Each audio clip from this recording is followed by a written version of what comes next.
As a nonprofit marketer and fundraiser, I spend a ton of time on Instagram, and my own Instagram account provides tips and tricks for fundraising and nonprofit marketing. So I follow a ton of amazing organizations that are killing it on Instagram with fundraising.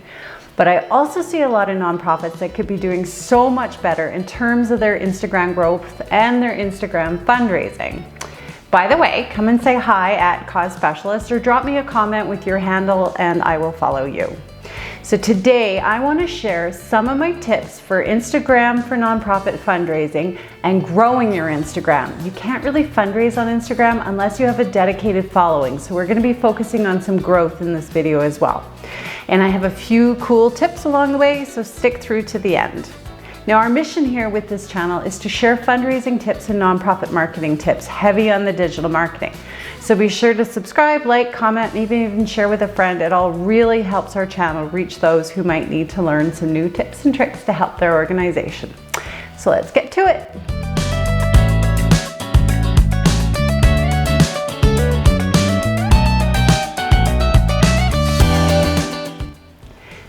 I am assuming you already have a functioning Instagram account, so I'm not going to walk you through all of the different settings, but I do want to make sure that your account is set up as a professional business account. This is super important for a number of reasons. Firstly, it gives your registered charity the ability to sign up for Instagram fundraising features, as well as a lot of people don't follow private accounts. There's just something that feels creepy about requesting to follow an account that is private. So being a professional account is also going to give you access to better analytics. I do want to go over a few things for setup, and first some quick tips on setting up your profile to maximize your growth and your fundraising on Instagram for nonprofits is your profile picture. It can be your logo, but make sure it's sized appropriately. It should fit in the circle. And it can also be an image that visually explains what your page is about. Perhaps your charity doesn't have a very good logo, and a picture might better explain what you do. And here's a pro tip. I use Canva for a lot of graphics and posts. I even deleted my Adobe because Canva is so awesome, and I can do pretty much everything I did in InDesign and Photoshop with it. So I'm going to leave a link in the description because I highly recommend them. Next is the name. This is just something I do, but I rarely use the actual name because most often the account name is already the charity name. I use this section as more of a subhead. So if you look at my Instagram account, you're going to see that my username is my company name. So why repeat it? Instead, I'm going to use this to explain more about what we do. And I've used emojis as well too to kind of grab attention. Because when people are scrolling through, they're going to see your username, but they're also going to see your name. So you want to be able to grab their attention. Now you can also reverse this and pick a username that explains what you do and use the name section for your charity name. And another pro tip, for the website, I use a program called Linktree because Instagram only allows you one URL, and this is a really cool program that bounces you over to another page where you can have multiple links for your website, your campaign, your YouTube channel, other social media. I'm also going to leave the Linktree link in the description below. Now for our bio, we want it to be what we call keyword rich, and maybe even include some hashtags and a call to action. And keyword rich simply means we want to use words that people will be searching for. If you're a domestic violence charity, you want to have domestic violence in your bio so that people searching for domestic violence charities can easily find you. I like to try and get the who, what, when, where, why, and how all in there in 30 seconds, and it takes some creativity. But the more info we have, the more we can encourage people to follow us. And I did a video, again, which I'll link in the description, on what not to do on Instagram, because I have seen people not really taking advantage of this whole section. And I might even do a video on how to get the who, what, when, where, why, how, and the impact and the need in the 30 characters. So make sure to subscribe.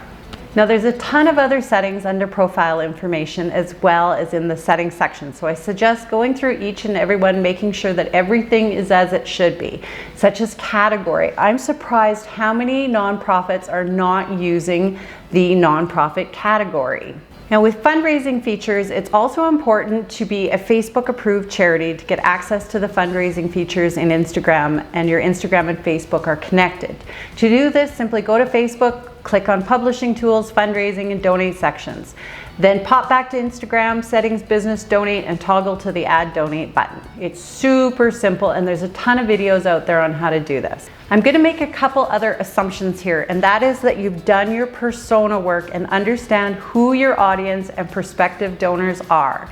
I'm also assuming you already have your brand guidelines that will help you stay consistent with your colors, your fonts, and your overall look for your channel. We all know that that grid should be visually pleasing. And finally, that you have a content strategy. Your content strategy is very important for Instagram growth for nonprofits. We want to use a good mix of reels, making sure that they excite and entertain, posts, carousels, sharing, taking full advantage of stories with links, donate stickers, and polls. The Instagram algorithm is constantly changing. For example, at the time of this video, hashtags and stories has become completely irrelevant. But the one thing that has not changed over the years is that by using a combination of different content formats and paying close attention to our analytics, we cannot fail. For example, if Reels are helping us with engagement and reach, we're going to keep using Reels. If carousels are working for us, we want to keep using carousels. But constantly analyzing and revising our strategy is the main key to success. And also remembering that posts should entertain, educate, motivate, or solve problems. We can also get creative with custom highlights and grids, which is super easy to do custom highlights. I just create them in Canva, save them to my iPad, click Edit Cover, and upload. So now that our profile is optimized and we have some great content to put out there, let's talk about growth. Instagram growth, again, is so important for our Instagram fundraising. Now, this is just what I do. This is what I would probably do if I were handling your account. There are tons of other methods out there, but it's what I've found to be most effective for growing nonprofit accounts on Instagram. Step one is I find and follow similar accounts. So let's say I'm an addiction treatment center. I will find other addiction and recovery Instagram accounts, and I will like and comment on their posts and follow them. And typically, they will follow back. Step two is I look at the people and companies who are commenting and liking on their posts and go down a rabbit hole of sorts, commenting and following on these people's posts. And the end result is I'm making connections with all kinds of similar channels and their followers. But these are active followers because they have been liking and commenting on these other channels. There's also the People Plus button that can help you find similar accounts, but I find they're not as active because they're not engaging with other posts. And step three is I find and follow prospective donors. As a fundraiser, I'm always looking for prospective donors, and Instagram is a great way of searching out leads and doing research. And I did another video on prospect research, which I will link in the description below, that talks about that. Step four is I follow niche specific hashtags. So again, using addiction as an example, I would follow hashtag recovery as possible and go through the same process with people posting there. Step five, if someone follows me and they are in the same niche or prospective donor, I follow them back unless they're private. A question you might be asking is, isn't it distracting following so many accounts? Well, my answer is no, because it provides me with more opportunities to find new followers and supporters. And here's a tip though, there are apps out there that allow you to unfollow any of the accounts that aren't following you back. And you can also utilize favorites to help you organize your feed. And again, this is just what I do. Some people like the next method better, and that's the get followed method. And it's a bit harder to do. It requires regular posting, great content, and a good hashtag strategy. But you still like and comment on posts, you just don't follow them and hope that they follow you. I personally find this method a little bit snobbish. I mean, I'm on Instagram to build relationships, which helps me with my fundraising. Now, lots of people use tagging, which again, I do not do. It's just a personal preference, but I only tag when it's appropriate and expected. There's also still a lot of unfollowers out there, and this is never recommended. It's just bad form. You can generally spot it, and it tends to really turn people off your brand. So this is all why it's so important to set up your profile properly. If you're liking and commenting on similar channels, then people are going to see you and automatically know what you do and follow you. If your profile is vague, then people won't be inclined to learn more about you. Now, some bonus tips. I always try and thank people for following me or following me back. I always like and comment back. It's just good practice. And I will also sometimes take advantage of video and voice message features when used appropriately.